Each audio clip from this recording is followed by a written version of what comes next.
Greetings, Mavericks and new viewers.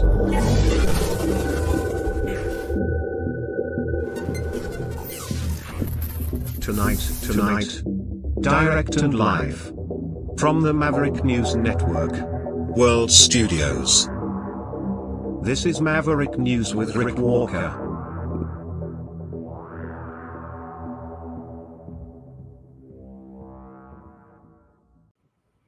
Big day today, Glendale, Arizona, Charlie Kirk Memorial. I'm calling it a revival because it certainly has that tone to it. We're going to go live there right now where President Trump is speaking. Charlie, to kill anybody, but to kill a man like this, he didn't deserve this.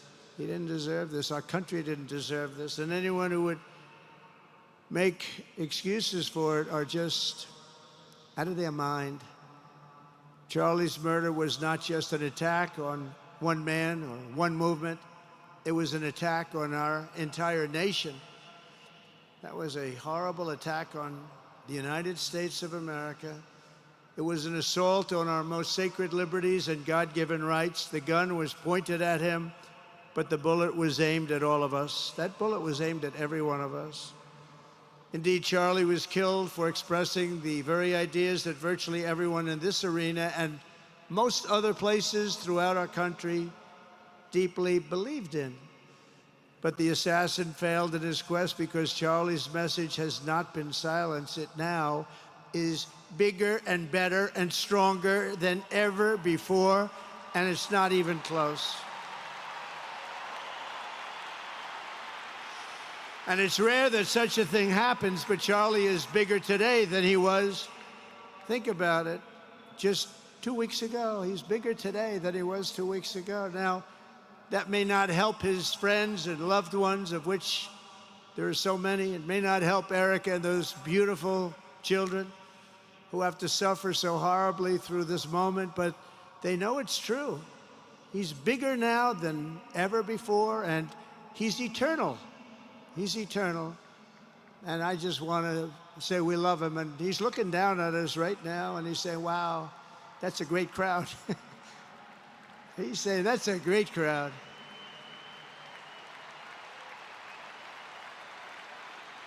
And it's a great crowd of patriots. But that's why I will soon award Charlie the nation's highest civilian honor, the Presidential Medal of Freedom. It's the highest civilian honor.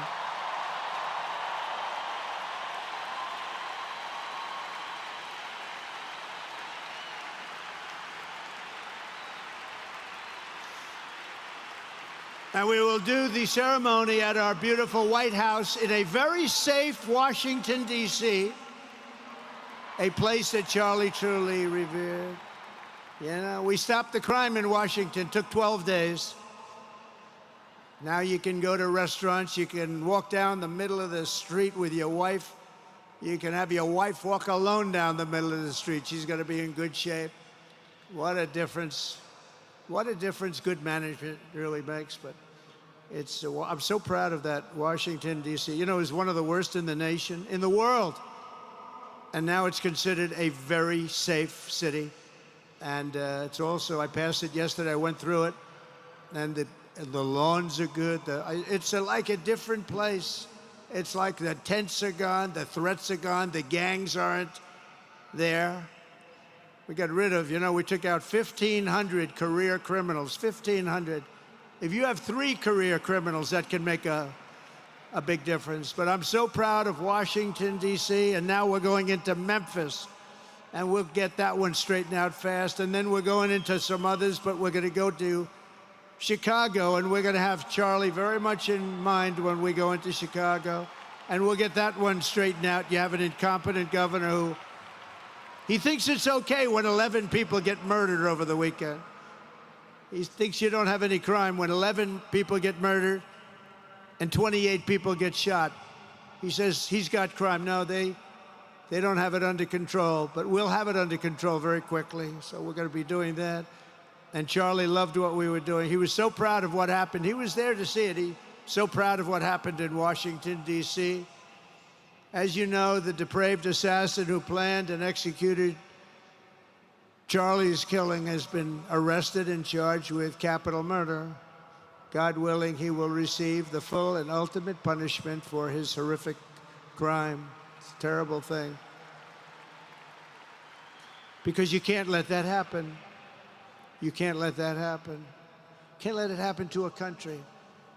The Department of Justice is also investigating networks of radical left maniacs who fund, organize, fuel, and perpetrate political violence. And we think we know who many of them are. But law enforcement can only be the beginning of our response to Charlie's murder. Over the last 11 days, we have heard stories of commentators, influencers, and others in our society who greeted his assassination with sick approval, excuses, or even jubilation. You've heard that. So have I. Couldn't believe it. Some of the very same people who spent the last 8 years trying to sit in moral judgment of anyone who disagreed with them about politics suddenly started cheering for a murder. Incredible. You know the names. They're major losers, by the way. That will be proven out in a short period of time.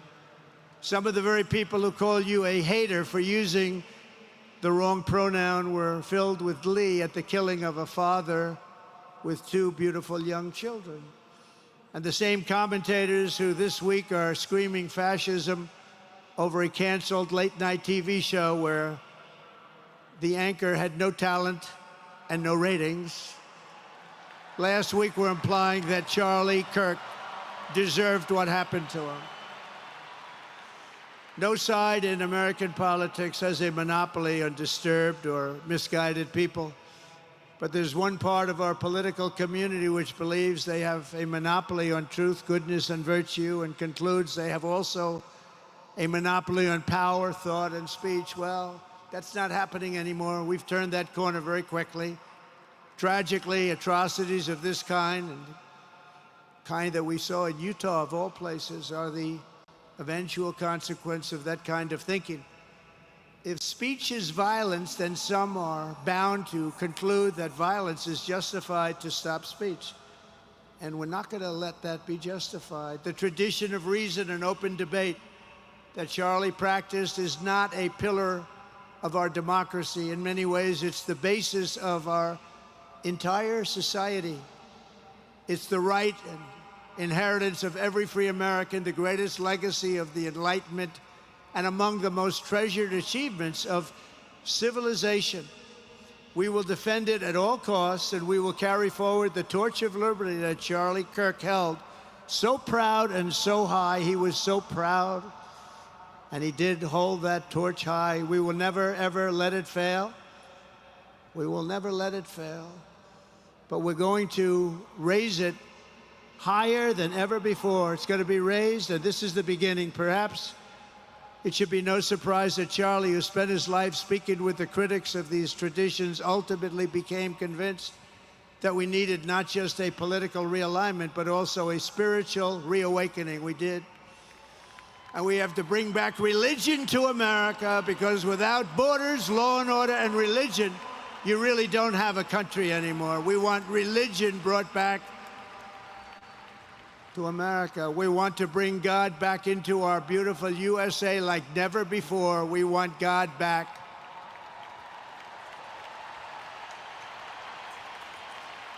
Charlie would have been so pleased to hear his friends and colleagues today giving testimony and giving glory to God. Within minutes of the gunshot in Utah, millions of Americans, young and old, heard the news and dropped to their knees and started praying. Even many who rarely prayed asked God for a miracle. Please, God, save Charlie. But although Charlie's time with us on earth has ended, those prayers for a miracle have already been answered. Look at what's happening. Look at what's happening. In the days since Charlie's death, we have seen how his legacy has touched so many millions around the world. In Calgary, Canada, thousands gathered at City Hall to sing the American national anthem and raise up posters with the name Charlie Kirk. In Seoul, South Korea, crowds gathered to wave American flags and shout, "We are for Charlie Kirk." His memory has been honored in the streets of Berlin, Warsaw, Vienna, Sydney, Madrid, London, Tel Aviv, and all over the world. So beautiful to watch. A man as far away as rural Australia texted a pastor, "I'm going to come to church tomorrow for the first time ever." The pastor asked, "Why is that?" The man replied, "Because of Charlie Kirk." Can you imagine? The lesson of Charlie's life is that you should never underestimate what one person can do with a good heart, a righteous cause, a cheerful spirit, and the will to fight, fight, fight. Have to fight. We're saving our country. And Charlie's a big factor, such a big factor. Charlie Kirk started with only an idea to change minds on college campuses, and instead he ended up with a far greater achievement, changing history. He changed history. Today, Charlie Kirk rests in glory in heaven for all eternity. He has gone from speaking on campuses in Wisconsin to kneeling at the throne of God, where he is right now.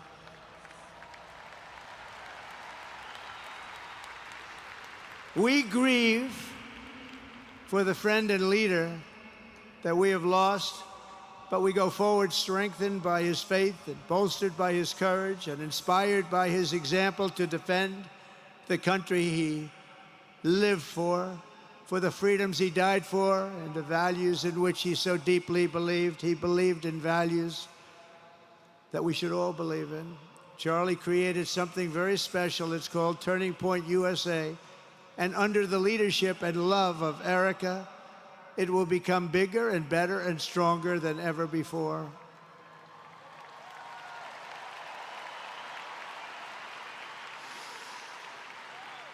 So, Charlie, we all want to thank you.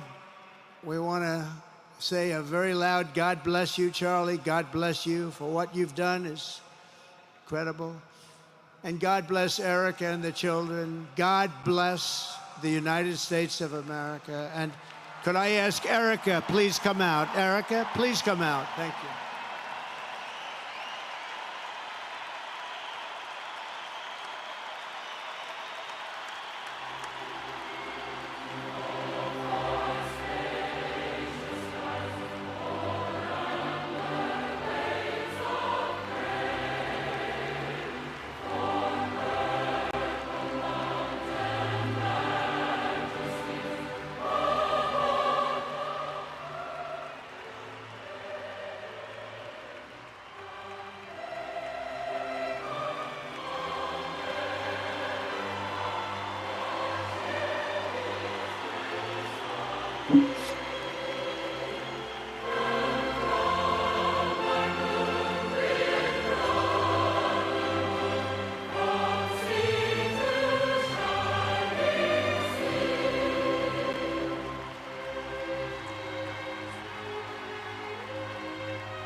Thank you very much, everybody.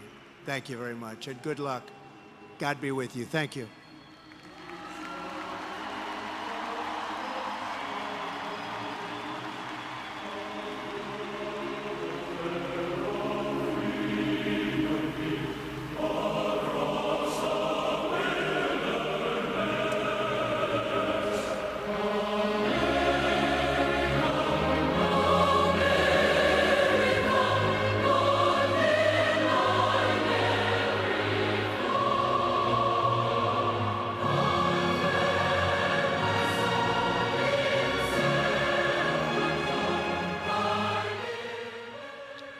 So we're told you have about 95,000 to 100,000 people in attendance in Glendale, Arizona tonight.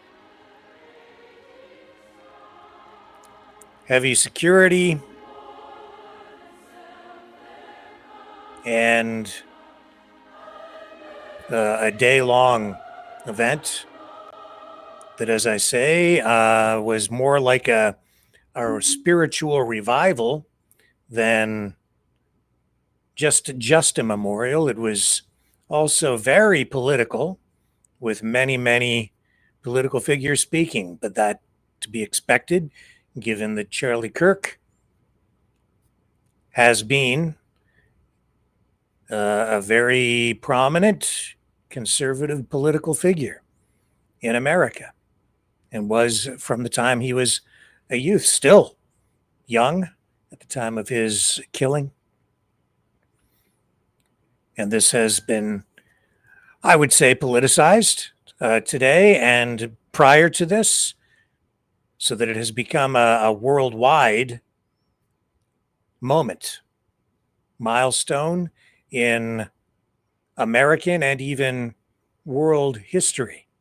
How much this will be remembered decades from now remains to be seen, but at the moment, it is the main story out there. It is what everyone is talking about. All eyes were on Glendale, Arizona today and tonight, as we just witnessed. Let's take a little break. We're going to come back on the other side now that the speeches have ended and people are filing out and beginning to make their way home. We'll go back and review some of the other highlights and main points from today's Charlie Kirk Memorial in Glendale, Arizona. We also have today's other top news stories to dig into, so don't go away. We'll be right back on the other side of this.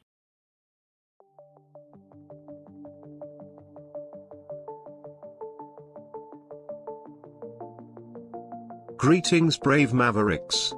Our quest for truth continues. We go beyond fake news. Together we expose propaganda. Together we pull others out of rabbit holes. We are maverick thinkers. We are all unique individuals, defenders of individual rights and freedoms, credible, trusted, grounded in reality. Maverick News, Maverick News. Defending free speech, free speech. Donate at freedomreporters.com. Do it now. Tomorrow may be too late. Maverick News. The world is watching.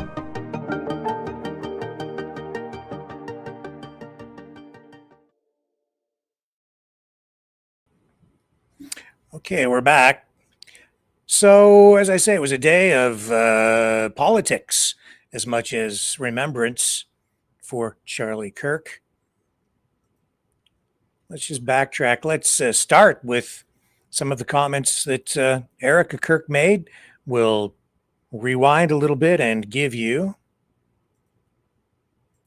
some of that, because I think that resonated with the crowd more than any of the other speeches today, especially even President Trump, who I would say gave a speech that certainly honored Charlie Kirk, but not unexpectedly, it was also very political. Here's Erika Kirk. 13 years ago, I hadn't met him yet. He was 18 years old. A man barely out of high school, running around the halls of the RNC without $1 in his pocket and a single contact in his phone. People who saw him said that he didn't know what he was doing, but he did. He did know what he was doing. He knew exactly what he was doing. He was going to change the world, and he did. Charlie's life was a turning point for this country. It was a miracle. Let that miracle, that was Charlie's life, be your turning point as well. Choose prayer. Choose courage. Choose beauty. choose adventure, choose family, choose a life of faith. Most importantly, choose Christ.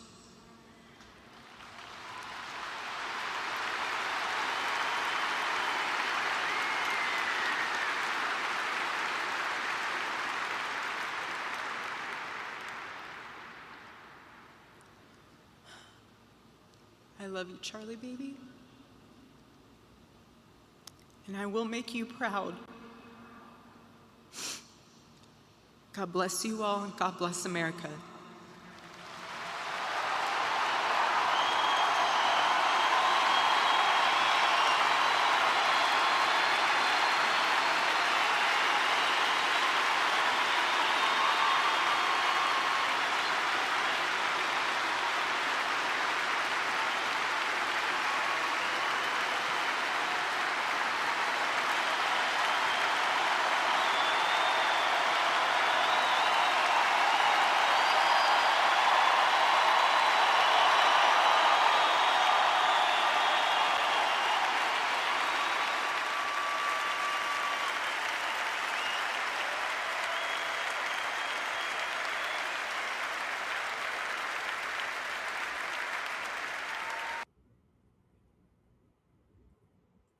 So as I say, I think that resonated more with the audience than pretty much any other speaker.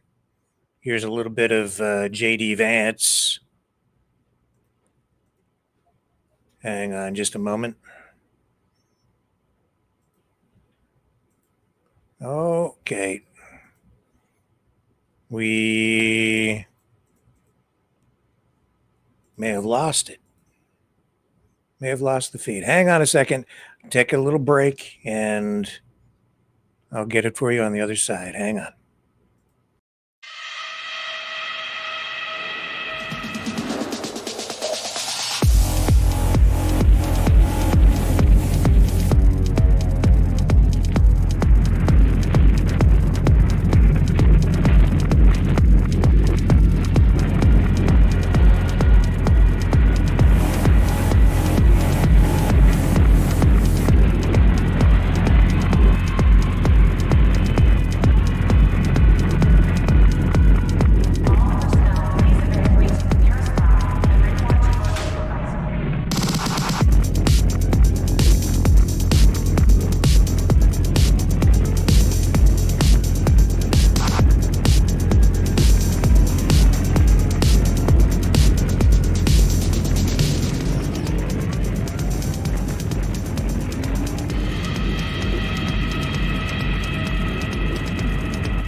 Maverick News.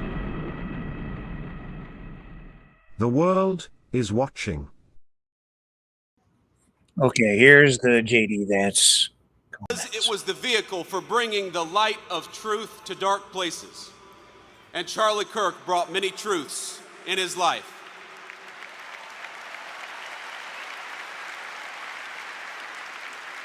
Charlie brought the truth that young people deserved a stake in the future and that they deserved to have a voice. He brought the truth that marriage and family were the highest callings, far more important than any job or educational credential. He brought the truth that our nation would fade unless it brought order to its neighborhoods and prosperity to its people. He brought the truth that life was precious, and we must fight to protect it at all stages and at all times.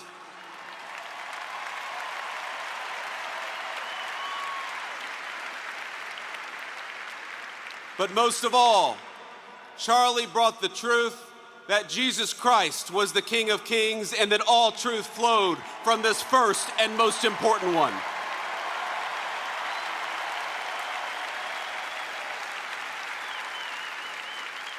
But Charlie, he did so much more than tell the truth, he lived it. Charlie understood that the best evangelization was not in what you said, but in how you lived your life. And in this city, he lived his life well. He raised a wonderful family. He had a beautiful wife, 2 beloved children, and a loving and godly home. In this, he showed us the importance of family. He lived 3 decades he had on this earth with a sense of Christian virtue that would make any man, any person proud. And in this, he showed the importance of following God. He was a kind-hearted man, a hard-working person, and any parent would be proud to have him as a son. In this, he showed the virtue of industriousness. He was present and loving as any child would hope of his or her father, and in this, he showed the importance of strong Christian fatherhood.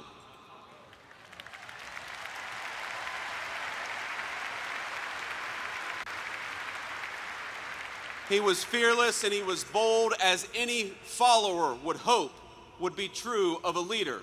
And in this, he showed all of us how to carry on after his death. You know, Charlie Kirk, he loved history. He devoured the ideas that formed the foundation of our civilization. He stood for a tradition that Socrates established 2,500 years ago: to question, to search, and to teach. He was Athens and Jerusalem, the city of reason and the city of God in one person. But if he loved those places, they were not his home. America was his home, and he was willing to die for it.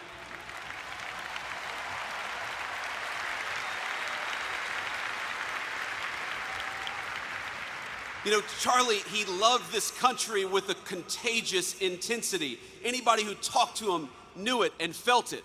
He knew that America was a beautiful place and we had these incredible ideas, but he also knew that our country was a covenant between the generations past, present, and future. He believed this country's best days were not behind us, but ahead of us. But he knew those better days would have to be earned. They would have to be worked for. We would have to sacrifice and work and tell the truth. He knew that America wouldn't be saved just by pulling together seminars or talking about the right kind of books in front of the right kind of people. The movement which he created demanded more. It demanded courage. It demanded hard work. It demanded building, and it demanded leaders. And my friends, in Charlie Kirk, we found a great American leader.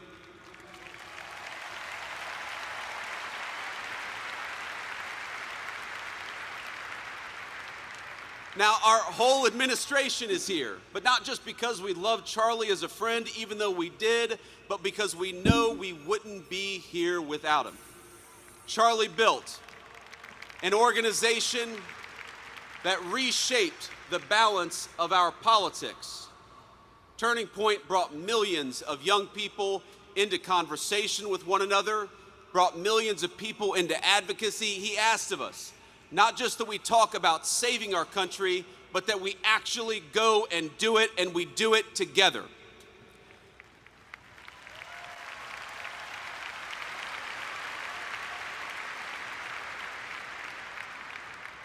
But even as Charlie built on a grand scale, his greatness was never only in his ambition. It was measured in the everyday moments as well, in the way that he treated ordinary people each and every single day. You know, you learn a lot about someone by how they treat others when the cameras aren't on. Charlie treated staffers as well as he treated the President of the United States. When I was just a guy polling at nothing in my Senate race back in 2021, Charlie helped me, not because I was a future vice president, but because I was a dear friend. I saw just a couple of months ago when a White House staffer struggled with the weight of his job and the responsibilities of new fatherhood. Charlie stopped what he was doing in the hallways of the West Wing and said a prayer for that staffer. Because Charlie believed that we were all children of God, he treated everyone with grace. And that is perhaps the enduring legacy of Charlie Kirk. You know, I was telling somebody backstage that I always felt a little uncomfortable talking about my faith in public as much as I loved the Lord and as much as it was an important part of my life. I have talked more about Jesus Christ in the past 2 weeks than I have my entire time in public life.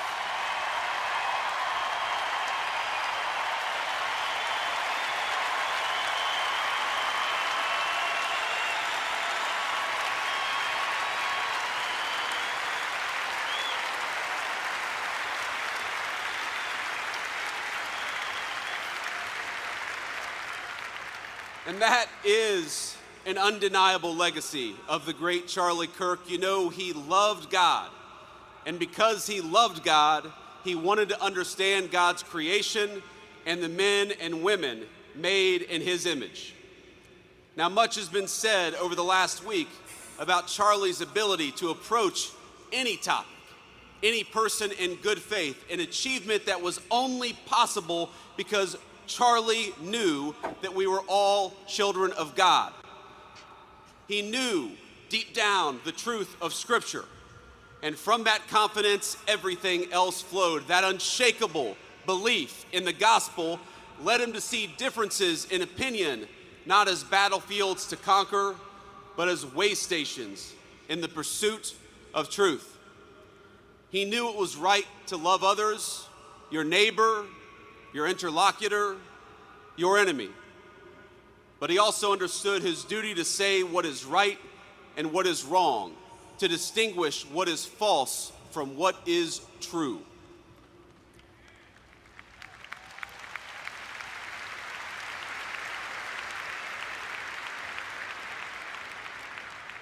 Charlie was slain doing what he loved, telling the truth, proclaiming his faith, building out a dream. And now he's gone, and our hearts feel so empty because he's been taken from us. He's been taken from his parents and from his sister. He's been taken from our darling Erika and their beautiful children. And Erika, I know I speak for this entire auditorium when I say that we love you and we will never stop standing by your side, just as Charlie did.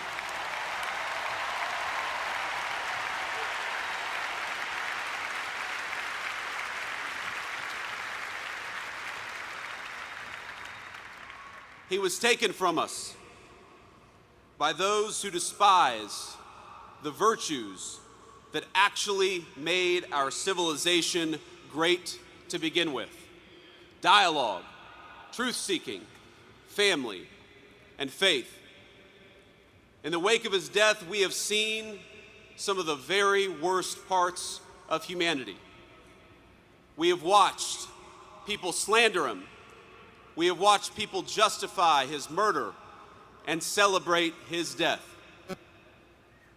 I know that this makes you angry just as it has made me angry. But it is easy in these moments to see only the worst of our fellow man. I found myself wishing that I could pick up the phone and talk to my friend and ask him for his advice and his counsel, to ask him how to respond to such hate and the souls from which that hate springs. But I can't call my friend because he was murdered for speaking the truth. I can only guess at what he might say and what he would encourage me to do. And here's what I think. I think he would encourage me to be honest that evil still walks among us, not to ignore it for the sake of a fake kumbaya moment, but to address it head on and honestly as the sickness that it is.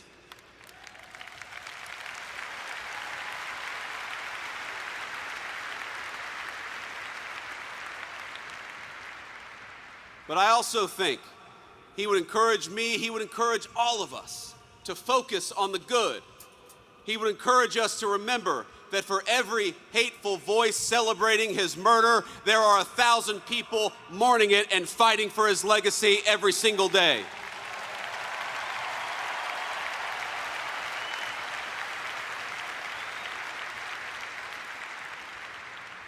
He would tell me to pray. I'm certain of it. He would tell me to pray for my friends, but also for my enemies. He would tell me to put on the full armor of God and get back to work.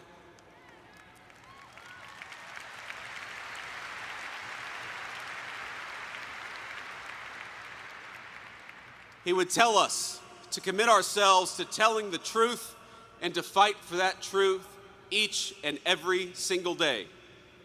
He would tell us to talk about God's love and the fact that that love applied everybody across the whole human family. Charlie suffered a terrible fate, my friends. We all know it. We all saw it.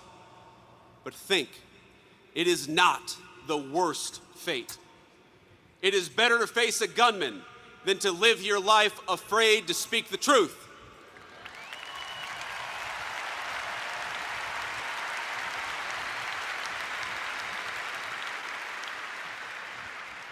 It is better to be persecuted for your faith than to deny the kingship of Christ.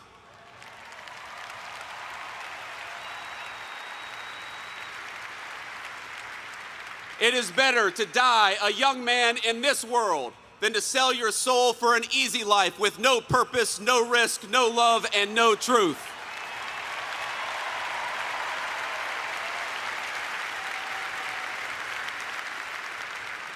Christ told us in the Gospel of John, I have said these things to you, that in me you may have peace. In the world you will have tribulation, but take heart. I have overcome the world.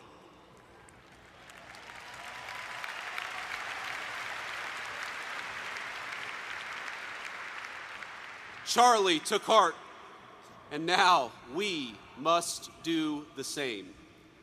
I've seen so many of you say, so many on social media, talk about for Charlie.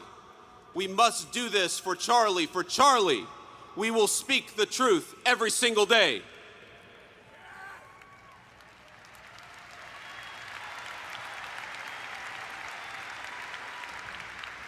For Charlie, we will rebuild this United States of America to greatness.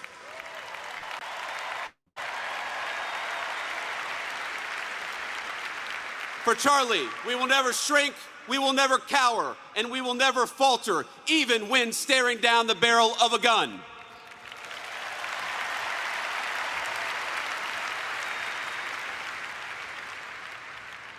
For Charlie, we will remember that it is better to stand on our feet defending the United States of America and defending the truth than it is to die on our knees.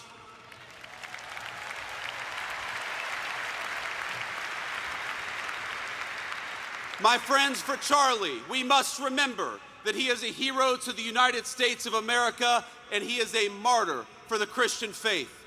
May our Heavenly Father give us the courage to live as Charlie lived. That is what we must do for Charlie. You ran a good race, my friend. I love you. We've got it from here.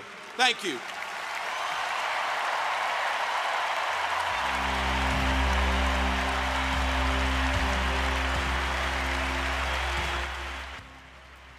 And the reference to Charlie Kirk as a martyr, I think, is important. That is central to what we've seen since his assassination, where they have been using him as a martyr, as a figure to rally around and fuel this politicization of his killing.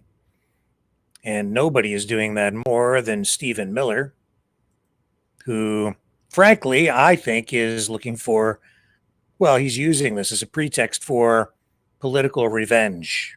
That's my opinion. We'll defeat the dark. We will prevail over the forces of wickedness and evil. They cannot imagine what they have awakened. They cannot conceive of the army that they have arisen in all of us. Because we stand for what is good, what is virtuous, what is noble. And to those trying to incite violence against us, those trying to foment hatred against us, what do you have? You have nothing. You are nothing.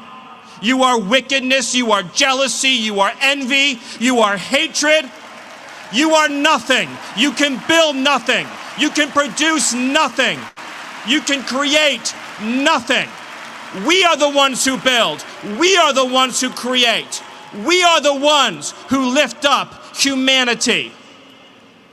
You thought you could kill Charlie Kirk? You have made him immortal. You have immortalized Charlie Kirk. And now millions will carry on his legacy. And we will devote the rest of our lives to finishing the causes for which Charlie gave his last measure of devotion. You cannot defeat us, you cannot slow us, you cannot stop us, you cannot deter us. We will carry Charlie and Erika in our heart every single day and fight that much harder because of what you did to us. You have no idea the dragon you have awakened. You have no idea how determined we will be to save this civilization, to save the West, to save this republic.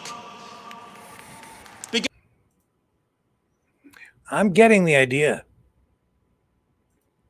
The words from Erika Kirk today, not quite so, shall we say, radical. More, here it is. Here she is. I'm going to go back to this, where she says she forgives his killer. My husband, Charlie, he wanted to save young men just like the one who took his life.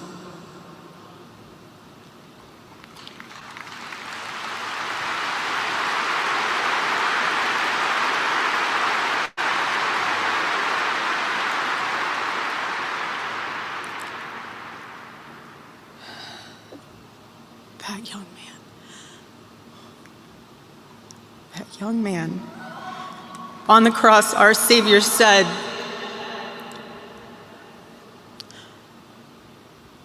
"Father, forgive them, for they not know what they do." That man, that young man, I forgive him.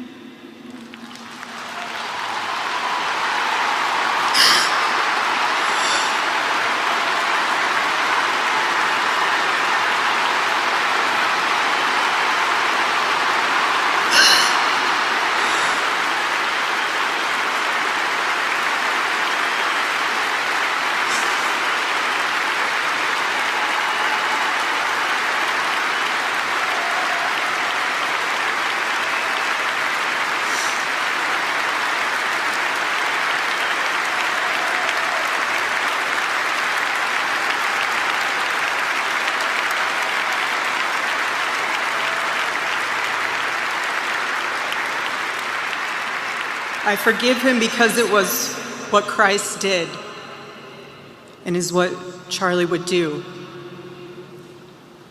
The answer to hate is not hate. The answer we know from the gospel is love, and always love. Love for our enemies and love for those who persecute us.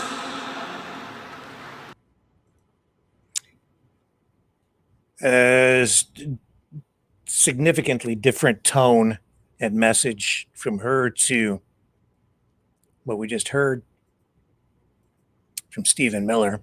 Others saying, I mean, this whole event today steeped in religion, and some are saying this was a miracle, that was a miracle, and one of those miracles was seeing President Trump and Elon Musk sitting next to each other. There's some people saying it's a miracle. They brought these guys back together again.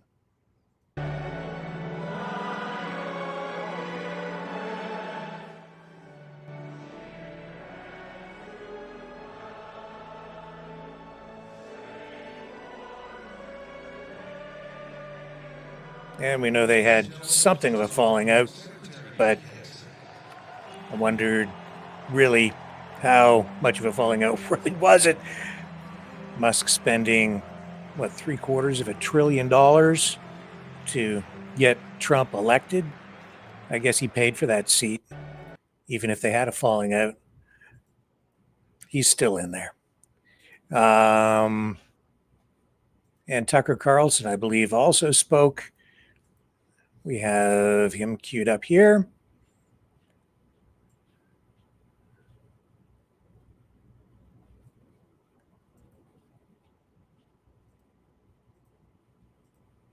One moment. And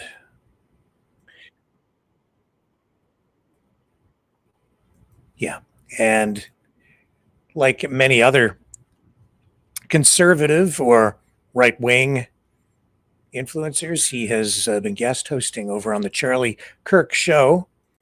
Here's what he had to say today. Not a call for being politically passive? Of course not. I stood on many stages with Charlie calling for various people to be elected, particularly Donald Trump. And I'm proud of that. It's only an acknowledgement that what Charlie was really saying is that change begins, the only change that matters, when we repent of our sins. We, me. A recognition that the real problem is me and how fallen I am. And that was the reason that Charlie was fearless at all times, truly fearless. To his last moment, he was unafraid, he was not defensive, and there was no hate in his heart. I know that because I've got a little hate compartment in my heart, and I would often express that to Charlie about various people, and he would always say, that's a sad person, that's a broken person, that's a person who needs help, that's a person who needs Jesus.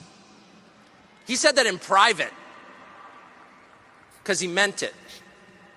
So I guess I would just say this gathering and God's presence, God's very obvious presence in this room, the presence of Jesus, is a reminder of what we've known for 2,000 years, which is any attempt to extinguish the light causes it to burn brighter. Every single time. So as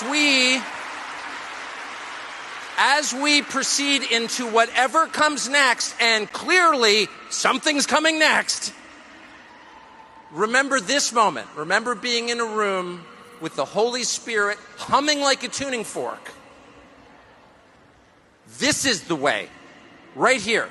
This is the way. And that is what Charlie Kirk was saying underneath it all. Thank you, and God bless.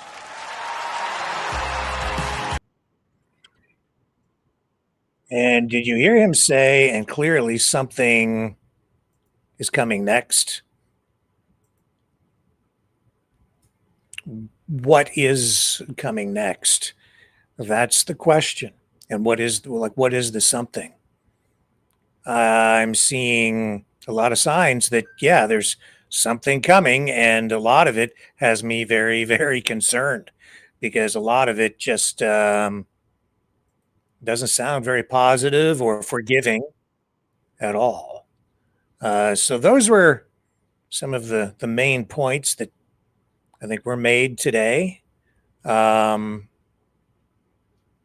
during this massive memorial service for Charlie Kirk in Glendale, Arizona. And it went off, I think, pretty much without a hitch. I know security was very, very tight. And I will show you this as well. Some of this, honestly, to me, felt a little strange, but politics is in itself a little bit weird sometimes. I'm not sure how much of it is even based on reality anymore. And certainly it's performative. And we saw something of a performance outside today as the crowd gathered. And we saw snipers on the roof of a building. And this is something a lot of people are referring to. This has been posted, being shared, kind of gone viral. When you see these snipers kind of, waving to the crowd, and in a positive way, I would say, or whatever, sort of getting them excited.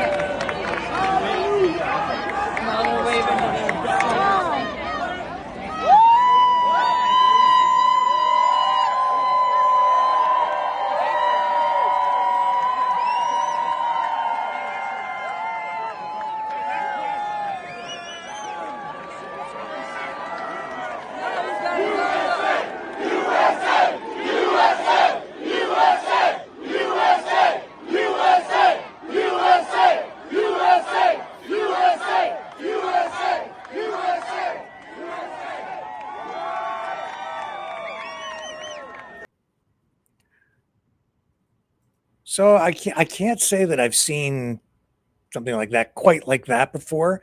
Normally, snipers would be very low key and would not engage at the crowd like that, but that's what happened at the Charlie Kirk Memorial, or you could say revival. I think that's an appropriate word. That's even a word that President Trump used today, and steeped, as I say, in religion.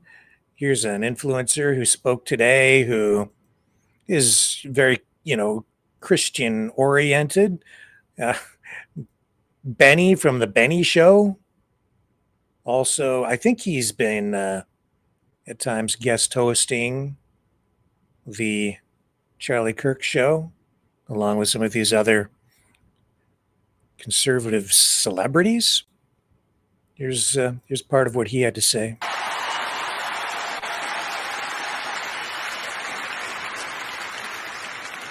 Charlie always had that revival energy, didn't he? When Charlie first met me, I was a degenerate loser. I'm still a loser, but I was addicted to alcohol. I had no wife. I had no kids. I had nothing going for me. After 10 years of work with Charlie Kirk, after his witnessing to my life, I have become a Christ-centered man.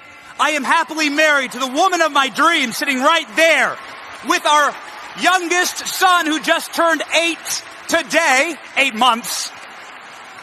And he's wearing ducks for Charlie's beloved Oregon Ducks today. That's baby Whitaker in honor of Charlie. All of you had a Charlie moment in your life, didn't you? Raise your hand if Charlie Kirk centered you a little closer to Christ. Did Charlie help you achieve your American dream a little bit more? Did Charlie have that effect? Look at every single hand. Stand up. Say amen if Charlie Kirk had that effect on your life. Look at this.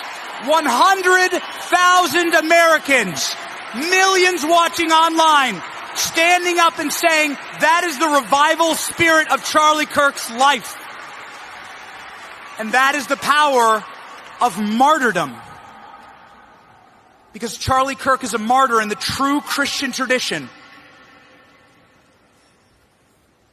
If you take out a tyrant, his power goes away. You cut down a martyr, his power grows. And that's what we see. Time and time again, we're seeing it across this country. Who's seen the full churches, the full parking lots? Who knows somebody now who's a Satanist or an agnostic, who's now looking at Charlie's life in this revival moment in our country and going, maybe I got it all wrong. Maybe I do need to Christ center my life. This is what Charlie always wanted. This is how he wanted to be remembered. In the mold of Stephen, the first martyr, Stephen was killed for speaking the truth about Christ, much like Charlie Kirk. The martyr Stephen was the same age as Charlie Kirk when he was martyred. At that time, Christianity was just a few very scared Christians in Jerusalem. And after Stephen's martyrdom, Christianity spread throughout the known world. The power of martyrdom. This is how God and Christ always advances his kingdom, and he's doing it right now with Charlie Kirk. It is a wonderful thing to see. We were all witness to a miracle. Charlie's life was a miracle. We could all see it. Those who worked up close and those who watched from far away.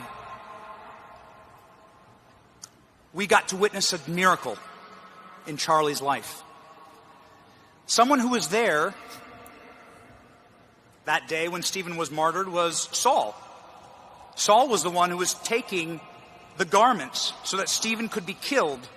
And through Stephen's martyrdom, the Apostle Paul was reached by Christ to go out and write the majority of the New Testament. There was no one who was irredeemable. And that is what Charlie would have wanted us to know about his faith in Jesus Christ. The power of Christ's blood and the power of martyrdom speaks through Charlie. The Apostle Paul would go on to write the book of Romans. And I'd just like to close with this. In Romans 13, the Apostle Paul talks about a godly government instituted by our Lord and Savior. And what does he describe? The Apostle Paul describes how God establishes the rulers of the nations. In the audience right now, there are rulers of our land. Represented right here is the State Department, the Department of War, the Department of Justice, the Chief Executive. God has instituted them. God has given them power over our nation and our land. God saved our president, President Trump, from an assassin's bullet for this moment.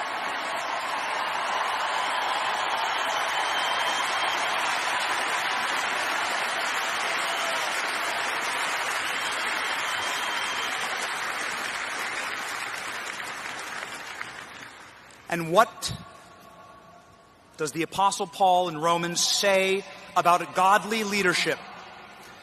He says that rulers wield the sword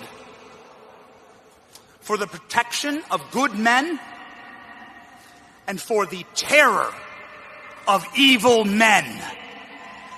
May we pray that our rulers here, rightfully instituted and given power by our God, wield the sword for the terror of evil men in our nation in Charlie's memory.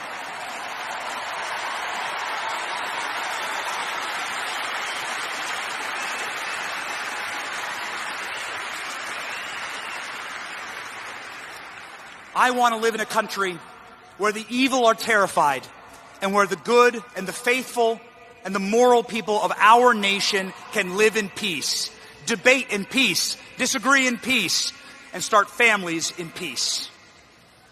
And so we want to thank the administration for being here and carrying out that godly mission of wielding the sword against evil.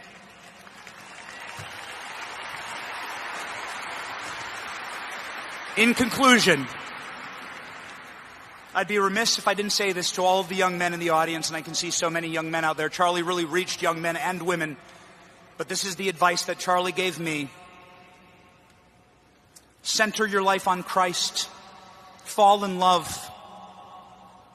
Get married. Have 1 million kids. And live out your American dream.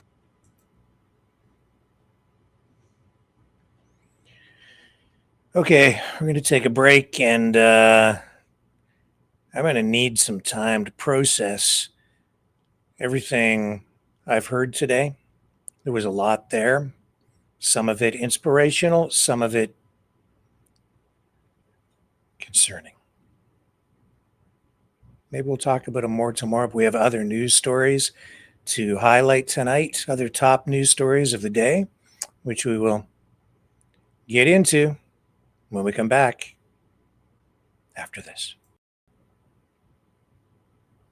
The information war is raging. Truth without integrity is worth nothing. Maverick News. Because those who have power and those who seek it must be held accountable. The world is watching. Join our family of truth seekers. Donate today and add your voice to the chorus of Maverick Knights. Donate at maverickdonations.com. Truth. Integrity. It's the Maverick way.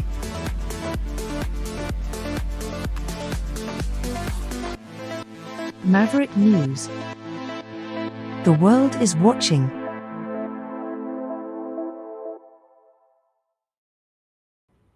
Okay, other top news stories. We're going to talk about UK, Australia, Canada recognizing Palestine as a state. But before we do that, because this is really tied into what we have just been highlighting, the Charlie Kirk Memorial and Revival,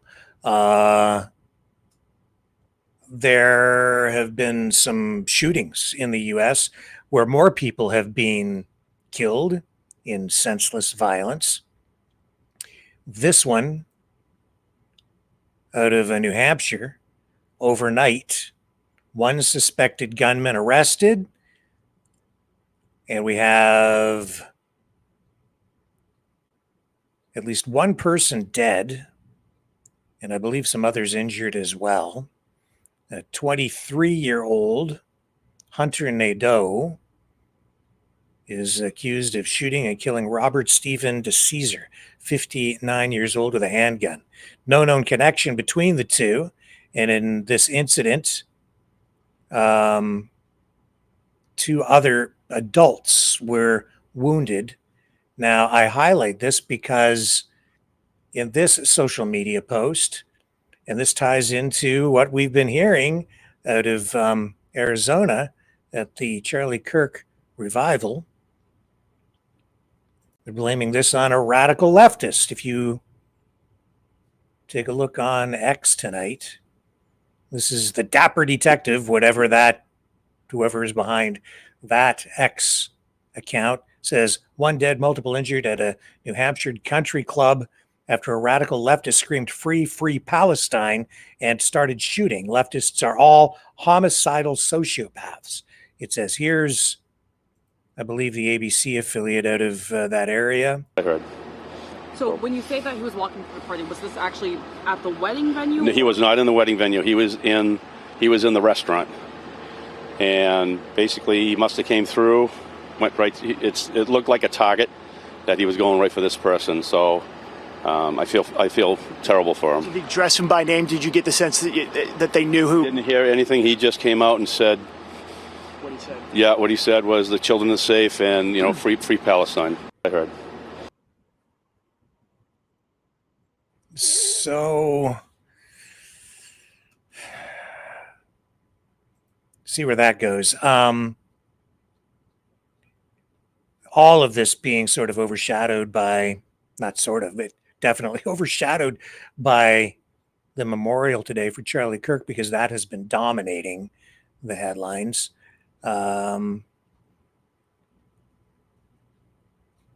So this guy, I guess, is a former the shooter, the alleged shooter, former employee of this country club in New Hampshire, and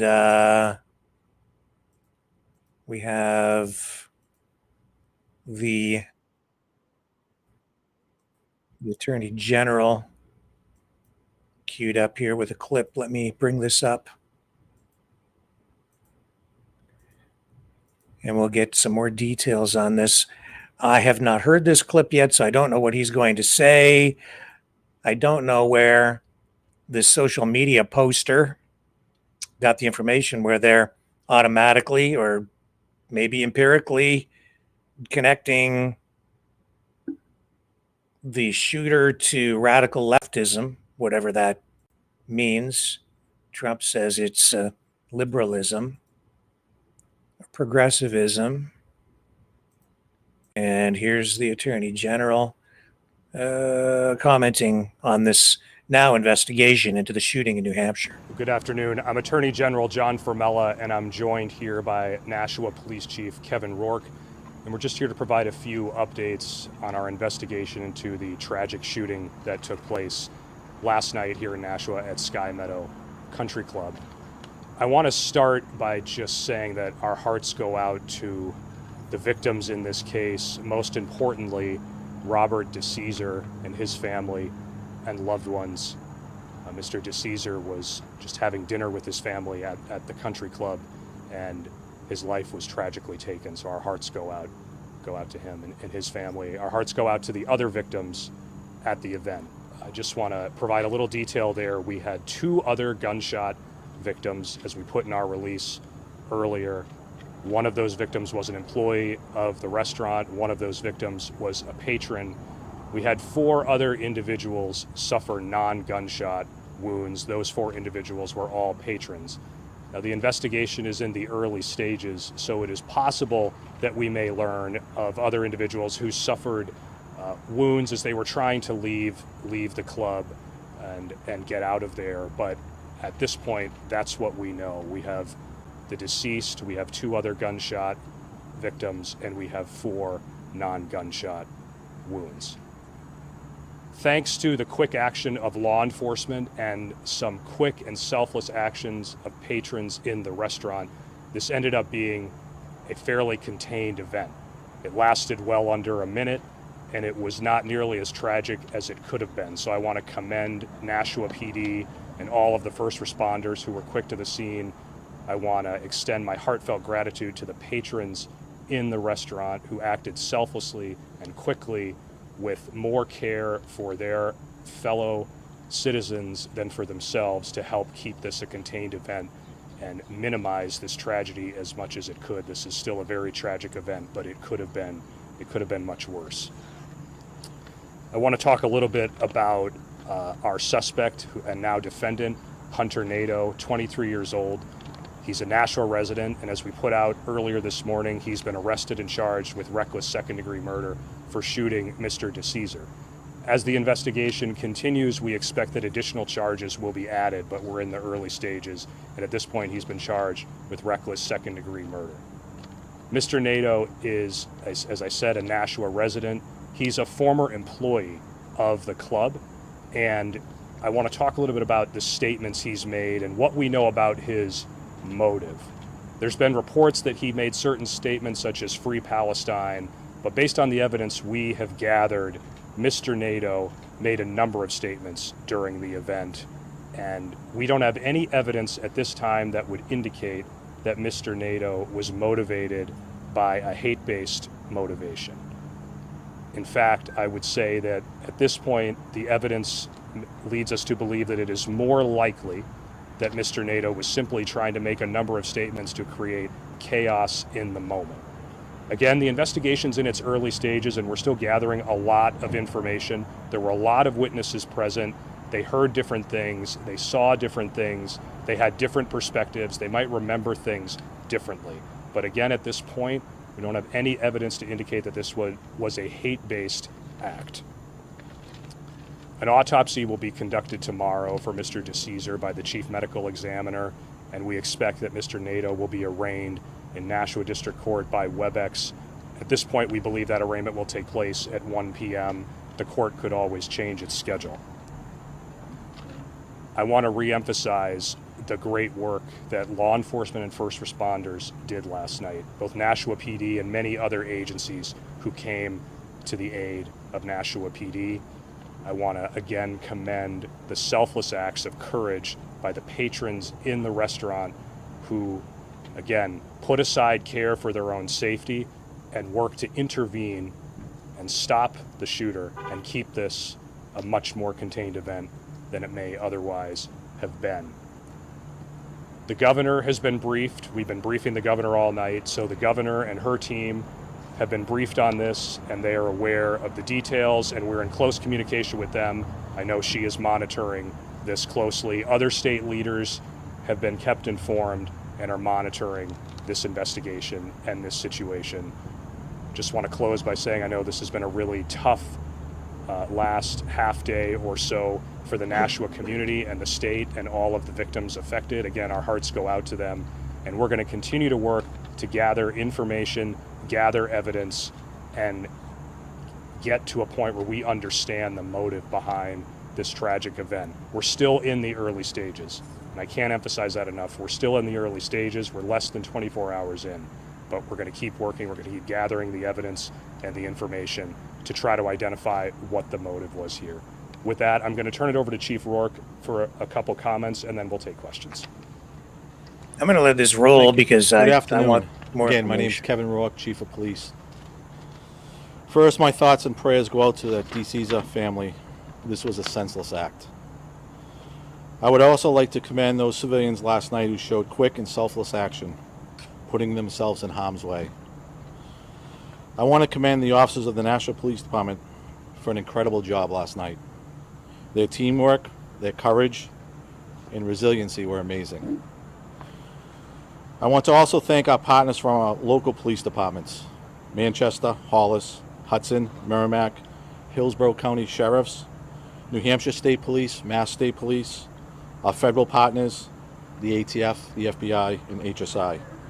We also worked hand in hand with AMR, National Fire Rescue, and the Emergency Management Office from City Hall, who were very instrumental in this investigation. If I forgot an agency, I apologize in advance.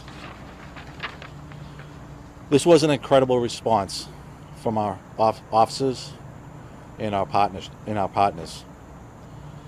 These officers relied on their training. We train a lot.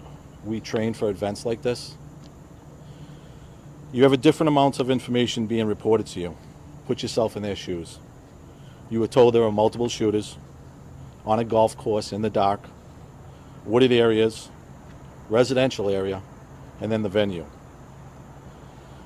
They responded quickly, swiftly, and effectively. Within 30 minutes, these officers were able to find someone and detain them who ended up being the suspect. That is remarkable. Of events like this you see around the country or the world, to find someone in 30 minutes is pretty effective, pretty efficient, and they did it safely. At this time, we would take questions. I'll end my statement at that point. Hey, General, you talked about he was a former employee at Sky Meadow. Do you believe he was targeting someone, and did the victim stop that? We're not prepared to comment on that at this point. Again, we're trying to gather evidence and information related to motive, but the fact that he was a former employee is something we want to look further into. Was he fired recently? He hadn't worked there for about a year. I'm not familiar with his employment status when he left. And the employee that was injured with the gunshot, can you go into more details about his title at the restaurant? Was he a manager? I'm not going to go into more detail on that at this time. Could you expand on some of the statements that you said that he also said in addition to Free Palestine? I'm not going to get into what specific statements he made other than just to reemphasize he was making a lot of different statements, and it appears to us that it's more likely that those statements were intended to create chaos during the event and that they don't really give us much of a sense of his motive. Where was he found? Could you help kind of separate between the restaurant and the wedding venue? I know there's been a little confusion. I know obviously. Okay, so we'll have to wait and see, I guess. I don't know how much more we'll talk about this, if at all, in the days ahead, because this is the kind of thing that is going on regularly. There have been other shootings in other cities across the U.S. over the past few days that we haven't spoken about here on this program because we just haven't been able to fit the content in, and everything is being, overshadowed or by the Charlie Kirk story on various levels. And again today, I highlight this because I wanted to just make you aware that we've had more and more shootings. There's another one in Indianapolis. 2 people killed, 5 hurt. Gunfire erupted early this morning in a parking lot of a shopping center in northwest Indianapolis. Happened about 2 a.m. on Shore Terrace. Officers went to the shopping center after receiving a report of a person who was shot there, and they arrived, located 5 victims who all sustained injuries, gunshot wounds. 2 were pronounced dead at the scene, 3 taken to area hospitals. We have a report from, I believe this is Fox 59. Bring it up. This is not live. This is recorded. Yeah, Zach, they certainly do. They've had a busy night overnight indeed. You did mention a lot of businesses here. There's a bank, a couple clubs over here. A liquor store is right behind me as well. That's where they're really focusing on this shooting here. This is the 6800 block of Shore Terrace Drive. I'll step out of the way because that light is now starting to come up, and we can actually start to see exactly what they are looking at. You can see multiple cars sitting there right through those trees. They've been focusing in that area, taking pictures of that. You can see officers over here to the left near that fence, looking in that fence area. They had markers down earlier. They'd have since picked up those markers, but this is just behind the building. In the front of the building earlier this morning, we showed you just how big the area was. It's this entire parking lot. Again, this is a liquor store here, and then to the left, there's also a lot more businesses there, including Vibes Bar and Lounge. That's here on the northwest side. So police have a large area of investigation to do this morning, trying to figure out exactly what happened. We did have a chance to speak with police. They told us this morning just after 2 o'clock they got multiple calls about gunshots being fired here in this area. When they were en route to this area, they did learn that someone had been shot. They got here on scene and they located 5 people who had been with injuries consistent with gunshot wounds. We do know that a 6th person did arrive at an area fire station. A 7th person then walked into an area hospital. That's where we get the 7 total people that were shot here this morning. We do know that 6 of them were males. 1 of them was a female. 2 males were pronounced dead here on scene. 3 victims, again, transported to hospitals in critical condition. And then those walked-in victims were in serious but stable condition. And again, police say this all took place outside here of this businesses here outside, not inside of any one of these locations. Again, we had a chance to speak with police and PAO Officer William Young this morning. He gave a strong message to the community. I can't state this enough, to have folks come forth with any information that we can get. If you saw something, please reach out to our detectives. Obviously, you saw throughout this year and last year we made a significant number of homicide arrests or aggravated assaults or violent crimes for that matter. We were able to do that based off the tips and the information that we received from the community. So again, you heard William Young there. If anyone happens to know anything about this morning's shooting, you are asked to give police a call. You can always remain anonymous in doing so, calling Crime Stoppers at number 317-262-TIPS. But again, Zach, they are still investigating here. They've been here all morning long, really since that 2 o'clock when the first calls came in, and they're still out here doing their investigation work. So again, we're going to continue to press police on some more questions about if we can find out any more information. Once we do learn that, we'll update you here on air and online at fox59.com. We're in Indy's northwest side this morning. I'm Charles Spenberry, Fox 59 News. So that's what happened in Indianapolis. Then we see the other one, and some social media posters, with certainly the one in New Hampshire, saying, "Oh, it's radical leftist," jumping to a conclusion or telling us information that is being withheld. I think maybe jumping to conclusions without all the information. We'll have to wait and see. I think we're going to see a lot more of that in the days ahead. I don't know what Tucker Carlson meant exactly when he said clearly there's something coming next, whatever that meant in his speech at the Charlie Kirk Memorial.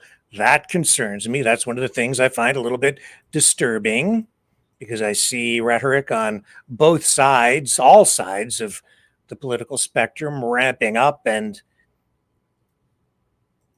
becoming increasingly aggressive, I guess.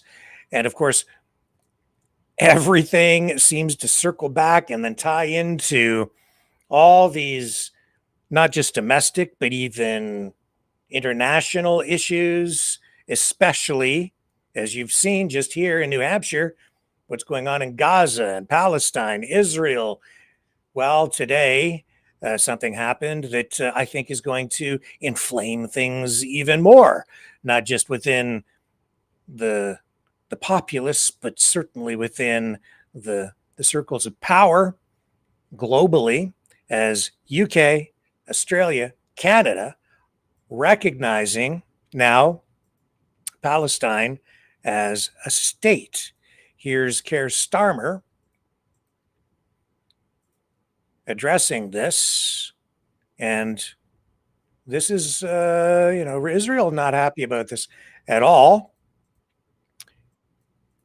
And I know that for MAGA, for Trump, this is not the U.S. position at this time, so this may create friction. In the face of the growing horror in the Middle East, we are acting to keep alive the possibility of peace and a two-state solution. That means a safe and secure Israel alongside a viable Palestinian state. At the moment, we have neither. Ordinary people, Israeli and Palestinian, deserve to live in peace, to try to rebuild their lives free from violence and suffering. That's what the British people desperately want to see. Yet, almost 2 years after the barbaric attacks of October the 7th, hostages are still held by the terrorists of Hamas. Recent images show the hostages suffering and emaciated. Hamas even refuse to release all the bodies of the dead. I have met British families of the hostages. I see the torture that they endure each and every day, pain that strikes deep in people's hearts across Israel and here in the United Kingdom. The hostages must be released immediately, and we will keep fighting to bring them home. Let's be frank. Hamas is a brutal terror organization. Our call for a genuine two-state solution is the exact opposite of their hateful vision. So we are clear. This solution is not a reward for Hamas because it means Hamas can have no future, no role in government, no role in security. And we have already prescribed and sanctioned Hamas, and we will go further. I have directed work to sanction other Hamas figures in the coming weeks. Meanwhile, the man-made humanitarian crisis in Gaza reaches new depths. The Israeli government's relentless and increasing bombardment of Gaza, the offensive of recent weeks, the starvation and devastation are utterly intolerable. Tens of thousands have been killed, including thousands as they tried to collect food and water. This death and destruction horrifies all of us. It must end. We have evacuated the first group of sick and injured children to the United Kingdom to be treated by the NHS, and we continue to increase our humanitarian support. But still, nowhere near enough aid is getting through. We call again on the Israeli government to lift the unacceptable restrictions at the border, stop these cruel tactics, and let the aid surge in.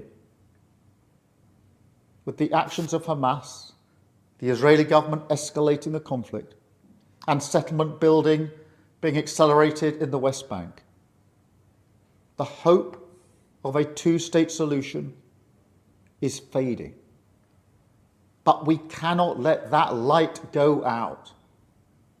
That is why we are building consensus with leaders in the region and beyond around our framework for peace.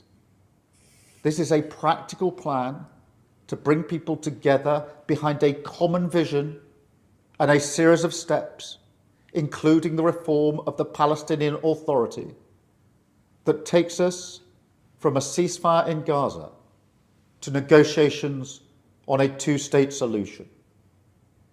We will keep driving this forward.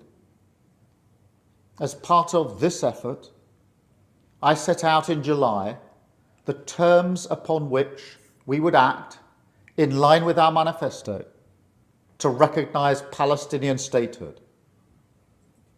That moment has now arrived. So today, to revive the hope of peace and a two-state solution, I state clearly, as Prime Minister of this great country, that the United Kingdom formally recognises the State of Palestine. We recognised the State of Israel more than 75 years ago as a homeland for the Jewish people. Today, we join over 150 countries who recognise a Palestinian state also. A pledge to the Palestinian and Israeli people that there can be a better future. I know the strength of feeling that this conflict provokes. We have seen it on our streets, in our schools, in conversations we've had with friends and family. It has created division. Some have used it to stoke hatred and fear, but that solves nothing. Not only must we reject hate, we must redouble our efforts to combat hatred in all its forms. We must channel our efforts united together in hope behind the peaceful future that we want to see. The release of the hostages, an end to the violence, an end to the suffering, and a shift back towards a two-state solution as the best hope for peace and security for all sides. Okay, I'm going to take a short break. Be right back on the other side.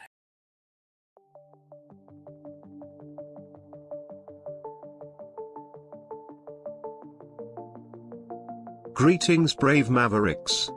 Our quest for truth continues. We go beyond fake news. Together we expose propaganda. Together we pull others out of rabbit holes. We are maverick thinkers. We are all unique individuals, defenders of individual rights and freedoms, credible, trusted, grounded in reality. Maverick News, Maverick News. Defending free speech, free speech. Donate at freedomreporters.com. Do it now. Tomorrow may be too late. Maverick News. The world is watching.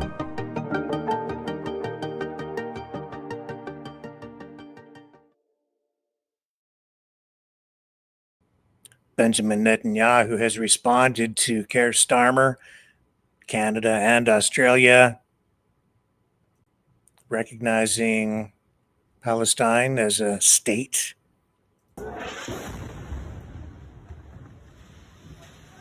Said his government will fight the global push to recognize Palestinian statehood. He says, we will fight both the UN and in all other arenas against the false propaganda directed at us and the calls to establish a Palestinian state.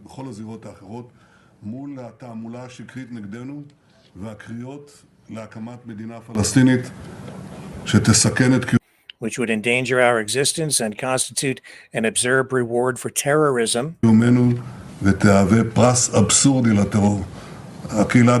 The international community will hear from us on this matter in the coming days. The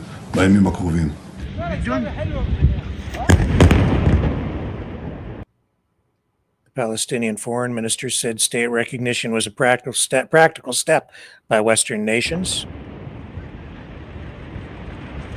Tomorrow, President Abbas will be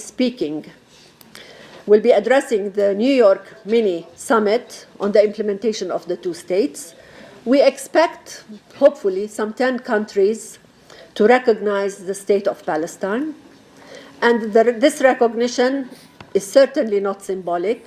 It is a practical, tangible, irreversible step that countries must take if they are invested in preserving the two-state solution.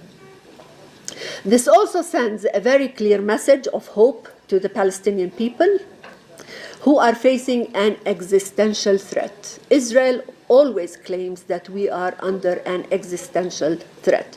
Today, it is the Palestinians who are under this existential threat, and we need to raise our voices on this threat.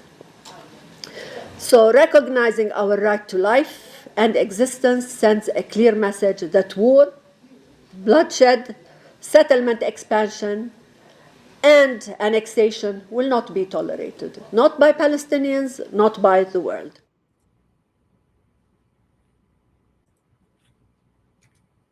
And that's from the Times. They compiled that. This is far from over, obviously.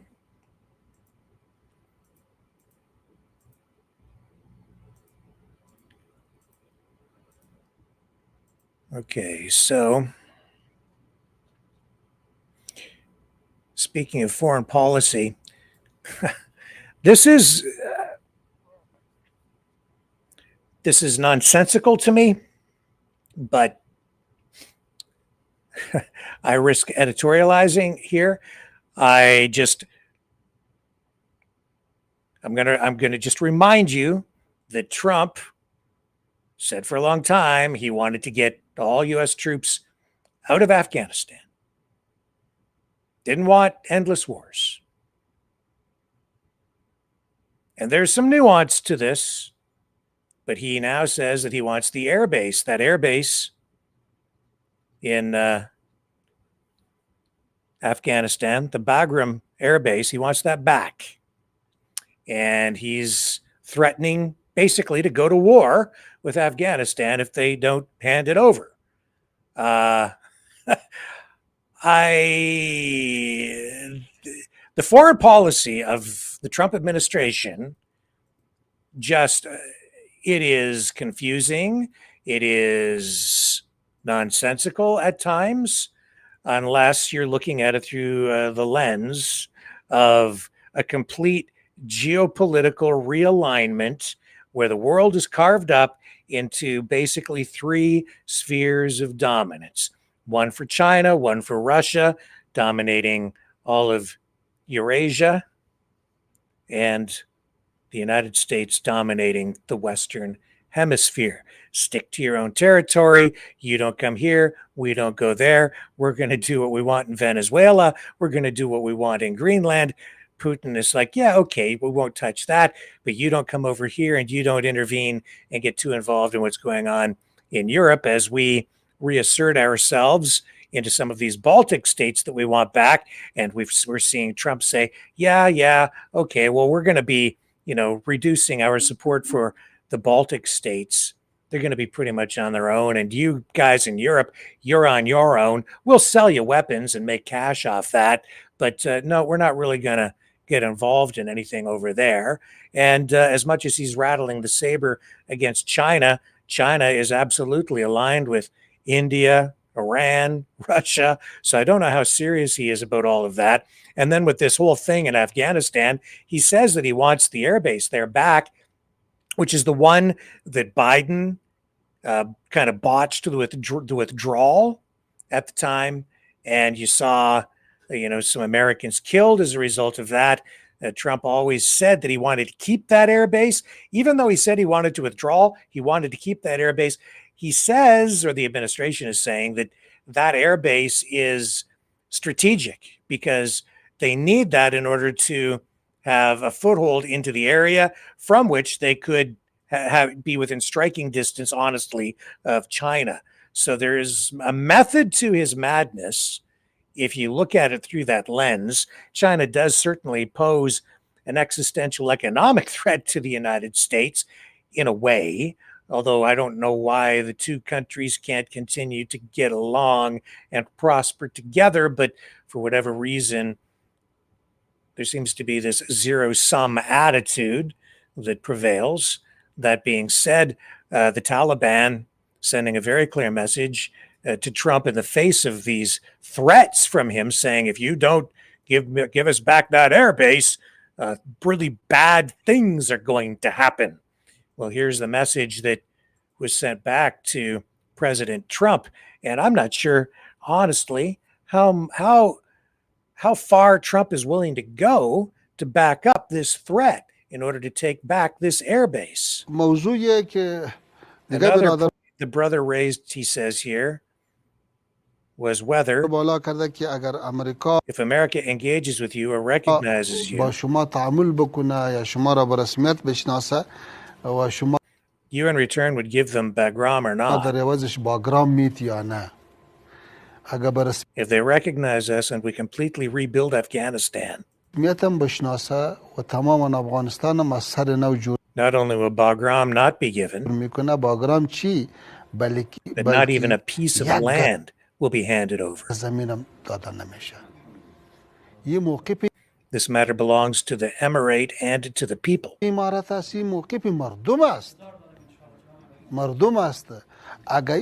If such a proposal exists, then why didn't we accept it 22 years ago?